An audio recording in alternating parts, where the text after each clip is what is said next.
Well, this morning it is Thursday, and that means time to talk with Oklahoma City Mayor David Holt. Morning, Mr. Mayor. Thanks for being with us this morning. Hi, good morning. I want to start with this. Yesterday, we ran a story talking about record low unemployment. And that actually, in a soundbite that we played from you, mentioned that there was a labor pool shortage as a result. I got a lot of questions after we ran that, and I wanted to pose those to you. Some of those questions mostly being, I see help wanted signs everywhere. It seems like a lot of folks are hiring.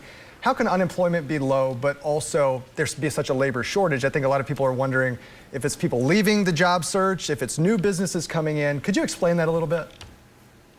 Sure. Yeah. I mean, this is kind of Econ 101, but when you have really low unemployment, that means that everybody has a job. So if everybody has a job, nobody is looking for a job. And so if you're an employer and you're putting out a help wanted sign, nobody's coming, right? Because everybody's already got a job. That's what, so I often get that reaction. When I point out how low our unemployment is, people will say, well, why are there so many help wanted signs? Well, actually, that's an intrinsic aspect of a low unemployment environment like we have now. So yeah, the two go hand in hand. So it makes for a labor pool shortage when unemployment is as low as it is, which is at 1.7% right now.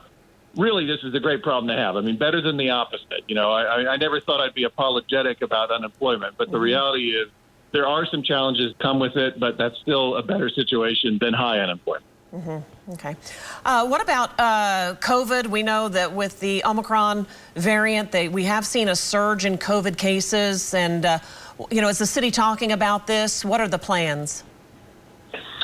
Well, we're definitely, as you said, seeing a surge in cases. We've had actually some inaccessibility to the case data for the last few weeks, but it doesn't even matter. I mean, you can tell in your own life, in your own anecdotal experience that a lot of people are testing positive. We're well aware of that. As we're seeing, this is the most vaccinated population that we've ever had to this point. There's far more people vaccinated in Oklahoma City than during the Delta surge. And so the good news is a lot of those people that are testing positive are having a mild reaction because they're vaccinated. The bad news is Omicron is so contagious, it is really working its way through the entire population, including those who are unvaccinated. And even though that number is smaller than it's ever been before, it's still not insignificant. I mean, it's still, well over 100,000 people in the Oklahoma City metro have never gotten their first shot. And so as a result, we're seeing a spike in hospitalizations. And actually, this is somewhat new information, but in the last 48 hours, we've seen the number of people in Oklahoma City hospitals jump from 300 to 400